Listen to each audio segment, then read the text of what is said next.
مساءكم سعيد. أخبار يوم 24 جوان 2010 بعد فوز الجزائر إن شاء الله على الولايات المتحدة الأمريكية بنتيجة 1-0.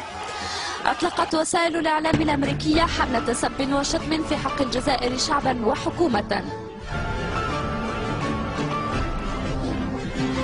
واشنطن بوست صرحت أن الجمهور الجزائري تجاوز الحدود بعد أن هتف مطولا في ذم وشتم أنجلينا جولي. شيكاغو تريبون هوليوود تقرر مقاطعة الجزائر فنيا.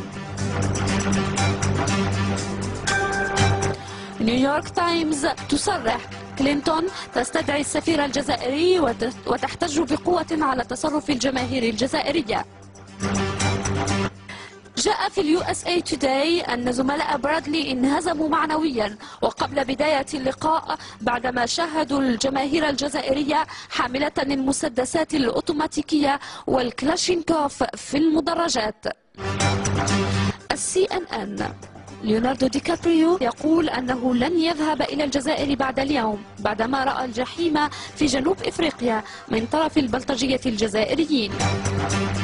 فوكس نيوز شانل دعوة الرئيس أوباما لاسترجاع كرامة أمريكا التي هدرت في جنوب إفريقيا وطالب بطرد سفير الجزائر من واشنطن. الBBC تصرح أن جيتس يدرس مع كبار الضباط في المارينز احتمال شن غارات عسكرية على الجزائر.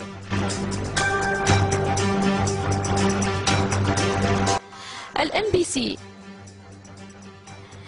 توم كروز يهاجم الجمهور الجزائري ويصفه بالسفاحين وقال أنه رأى بعينيه المطاوي والسيوف ونجا من كمين للجماهير الجزائرية.